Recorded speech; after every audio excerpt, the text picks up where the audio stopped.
the league and just them having a figurehead going forward, to kind of carry the mantle into the streaming era. Like, who's gonna be the figurehead? Because Anthony Edwards, it seems like he's ducking the smoke for that.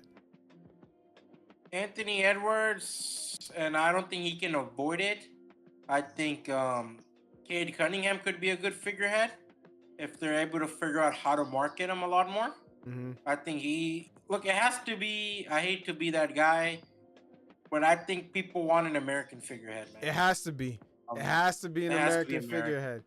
Let's just I take a. think the Mhm. Jokic, Giannis, it reminds me of boxing. I think, when we talk about the heavyweight division, right? You look at it when like any era, you talk with your dad, he's gonna bring up Muhammad Ali, or your grandfather, Muhammad Ali, Joe Frazier. Yep. He's gonna bring up those guys. When you talk to your father, right, he's gonna bring up Mike Tyson and Roy Woods.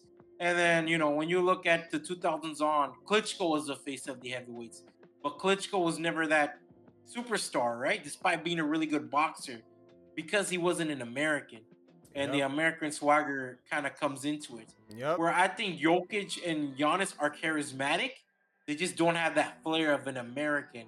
Mm-hmm. Where you kind of see Giannis present himself as kind of like a guy who's really simple, likes to goof around, and Yep.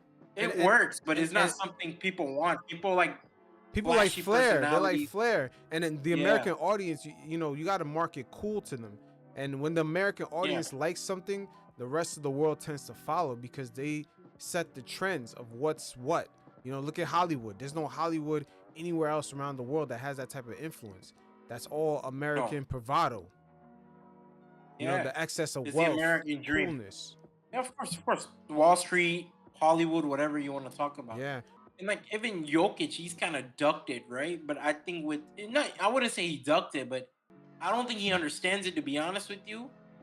Despite him getting like obviously like kind of big commercials and everything with hotels to go and Despicable Me, it's not something he honestly looks forward to or looks into doing Hmm. for 10 plus years.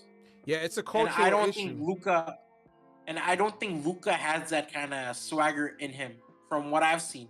I think his presentation at LA was a lot weaker than a lot of other superstars that have come to LA. Yeah, because you know what? They have to market. It's almost like they have to market the possibilities more instead of like Yeah. guys like Kobe. When you see him walking with the sports coat, you can see the swagger, him getting out of the car, the shades. They can't really promote that with Luka. It's different. I mean, They even just they Shaq, when he signed here, had swagger too. Like a lot of guys who came to, even Kawhi had swagger. The yeah. New Balance advertisements and all that stuff. It's just You don't different. really see that kind of with European players. You don't really see them care enough to really have that But crazy how swagger. can they? Because let's say a European guy gets $1 million.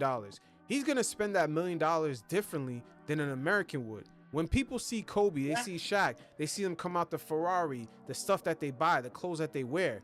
They was like, hey, if I had that money, I'll be buying that stuff too. But Luka could have millions of dollars. He's not going out and buying the same things. They might go out and buy horses, man. You know what I mean? They're going out to Yeah. buy horses. They're not buying the same things an American has. And that's where the media is stuck Yeah. on how to market the game. And this is where Adam Silver is kind of running into that brick wall. And he's hoping that with streaming, he could appeal and get that global audience. I don't want to say the NBA Yeah. has moved off the American audience, but they've reached a peak. They've reached a glass ceiling. I think the glass ceiling really happened since the early 2000s, and it's been pretty Hold on. consistent till now. Even though the NFL's popularity has jumped, the American population has increased, but the I NBA's mean, even kind of like baseball has jumped. Yeah. yeah, but the NBA overall like has kind of remained consistent through all that. The interest. Yeah. And I feel like, now it's time for Adam Silver to take this streaming baby and take it up to the next notch in a very similar level as to soccer, Yeah, with I the agree. international game. Because even now, I'm telling you, every time Adam Silver speaks, in these press conferences, anytime there's an all-star game, the meeting in Mexico, he keeps referring to the global audience. I was like, wow, when did Adam Silver stop talking to the American audience? This has been I think for the a few global years audience now. is, I mean, it's a given, right? When your biggest prospect is a Frenchman. Your MVP is a Serbian.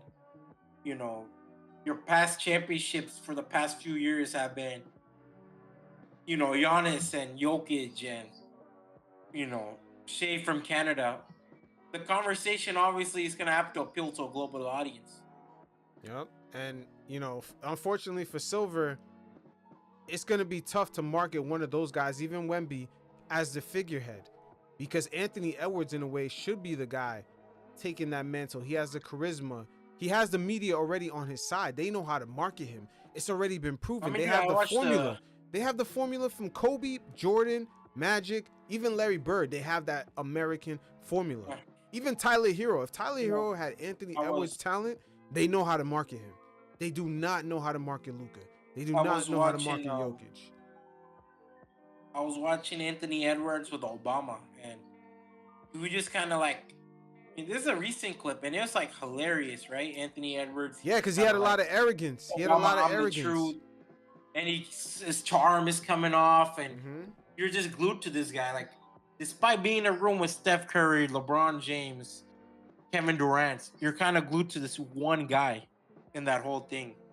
Yeah, because you know what? That's the American bravado, the American charm. It's the same charm in a way Trump has. There's a I'm a hold my nutsack and I'm walking outside like I'm riding. I'm a man. I'm gonna stick to my word, man. My word is like my balls. You know what I mean? Americans, that's what we like. We like that bravado. You look at Obama, you look at Trump. They carry that similar bravado. Yeah, there's a swagger to them. A man's man, Yeah. When you see Obama, that's a real motherfucker. Or Trump, that's the motherfucker who tells the truth. That's what kind of people think when they see these kind of figures. Yeah, with a lot of these European guys, their cigarettes and their coffee. They don't have that. It's not part of their culture. They're that gentleman. Yeah, it's a gentleman. There's not much of a swagger with them, and that's where kind of the difference is. And yeah. It's a huge difference, and this is where Adam Silver is really gonna run into the wall. But it takes one draft class to change that. It takes one draft class of players. You aren't short of American talent. I look at Cade Cunningham. I look at kind of American talent. For whatever reason, they're kind of held back too much. And for me, it's kind of ridiculous. I get why they don't want that fame. I get why Zion never reached for that fame to the next level. I get why kind of Ja kind of faded away from all that shenanigans.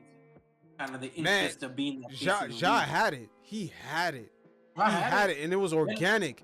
It was Ja is the closest to have that Allen Iverson love, and he kind of fumbled it. And LaMelo, I'm gonna be honest, the league fumble LaMelo Ball. He's another guy who kind of people really get behind a lot. Yeah, but there's no winning. The only thing he's really missing is winning attached to his name. Once he gets that, he's gonna be fine. You gotta have winning. You gotta have winning attached to it. I have a coworker comes up to me. He's like, LaMelo Ball is better than Luka and LeBron. I'm like, why? It's because of his aura. I'm like, all right, you know what? I'm not gonna argue there. So he has that popularity. I think if Cade Cunningham, he comes off as a really cool guy. If you kind of let him loose, I think he could also be really popular. His play matches it. I think he's on a legendary franchise. What stops them from really marketing Cade Cunningham? Yeah, again, it's the more reserved, and it's the constant 24/7 media with of course, social media, and it's just the coverage is different, man. LeBron for what he has done in the past 20 years, it's amazing, man, because there's a lot of scrutiny, there's a lot of stress that comes with it, but he kind of stands tall right through all of it. And I don't think a lot of the players are built for that. I mean, you can even hear Anthony Edwards in that press conference. It's the elephant in the room of what Anthony Edwards did not say during that press conference when he talked about, in a way he kind of alluded that he's ducking the smoke. Let's just take a quick listen to it. You can kind of sense that elephant in the room. Question right here. Do you consider yourself the top candidate to be the next face of the league? No, not really. Why? That's what they got. That's what they got Wemby for. Okay.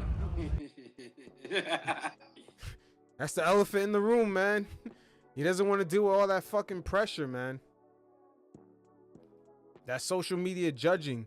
Yo, can you imagine if Anthony Edwards was the face of the league? They would tone him down. They would give him a Greg Popovich tune-up, like a Spurs player. That's how they would lose money. Yeah. Bro, you have to let players be themselves, man. At the end of the day, sure, give them a little bit of media training, but people want, like, with the day of so much accessibility with the league and fans and social media, let them be themselves, man. Like, look at the most popular, like, look at fucking Jeff Teague. Jeff Teague is popular than he's ever been in the league. Yeah. His 12 years playing in the league, he's been more popular now, and he's hilarious. I watch his podcast pretty often. He's hilarious. Yeah, today, imagine if Charles Barkley was coming up today, they would try to tone him down. But even today, with this media landscape, how sensitive it is, he's still himself. And nobody takes offense to it. People love it. People love Jeff Teague because he's still himself. There's a lot of guys that are still themselves, and you could still make money. Like, you can still make money and still commercialize. And that's where I'm kind of finding it ridiculous, bro. Let these kind of scale back, kind of on the corporate aspect of it, right? But scale back on the corporate aspect. Let them be charismatic. You know, there's no reason why Cade Cunningham isn't himself, and you know, we don't have much kind of like, oh, Cade is cool as hell. Because I look at the Knicks, people find the Knicks players cool. People find Josh Hart cool. People find Jalen Brunson cool, and Cat's cool. Like, all of his antics and his jokes and all that stuff. People find it charming, and the Knicks have thrived on that.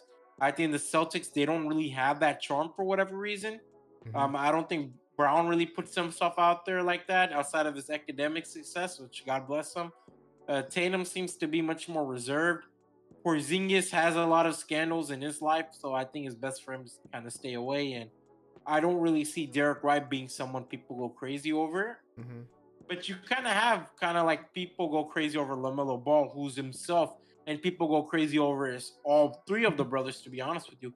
Even Lonzo, people still go crazy over because of like how kind of united these brothers are, how they're like, they talk to each other like brothers. People love that shit.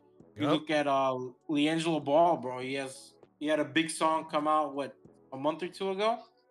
So people kind of buy into these personalities, and that's where I'm like, man, you kind of need these personalities to kind of thrive, because you know, I can't really name players in the 2010s. Even then, you still had players who kind of showed personality. I remember Blake Griffin was one hell of a charming player. Dwight Howard had his moments of being charming, but I think the smiling kind of went a little bit too much. Kevin Love had his moments. So you had a lot of players in the 2010s who were able to show that charm. But I think as kind of 2016 post, where social media became prevalent and obviously a lot of scandals and all that stuff, and celebrities being much more accessible, you're kind of seeing players kind of take a step back a bit. Players who are coming post that. But that's what happens when anything gets a lot of money. It becomes more stale, more corporatized. It becomes more whitewashed. Yeah, 100%. Because I think a lot of guys, I don't know, but I don't really see that problem with the NFL. I think a lot of their players show a lot more personality. But I think the NFL kind of has that bad boy image to them, which they can. Now, you know what it is? The NFL is a meathead sport. The NFL is a meathead sport, so I think the NFL is a prime example of it, and I got to give the UFC. I think they show the most personality out of any sports organization. Yeah, the scrutiny is not easy for a lot of players to deal with. It goes to show you, man, LeBron, he really has dealt with it on almost a masterful level, man. He doesn't really let it affect LeBron, him. Steph Curry, they've done a good job in kind of crafting their roles into basketball, and I have to give them credit, obviously, you know. They opened the gates for a lot, but I think a lot of players don't want to take that gate, and you know, God bless them, whatever, you know. Wait, hold on. The only thing about Stephen Curry, you know, a little bit about his image, you know, a little bit about his image is a little fake. It's a little fake. Yeah, of course. The Christian Bible verses on the shoes and all that stuff is Yeah. it's fake, but people like it. So it's like God bless. As long as those Under Armour shoes are selling, like he's doing Mhm. his job. You know what I mean? Yeah. But Stephen Curry's really, I mean, I don't want to say, but yeah, he puts on like this church going husband image. Like he's keeping up with that, but that shit is real. I think It's even real, but LeBron. like it's I think but even he's a shit talker. He's a shit talker though. He's no, a, yeah, they're all shit talkers. no, They're but all he needs professional to athletes. but he needs to have that come out. It would have been nice to see that a lot more than what we have seen it with the dances or I whatever. think even the Taco Tuesday thing was obviously fake, but people love that. So it's like, yeah, whatever works for them, I guess. hmm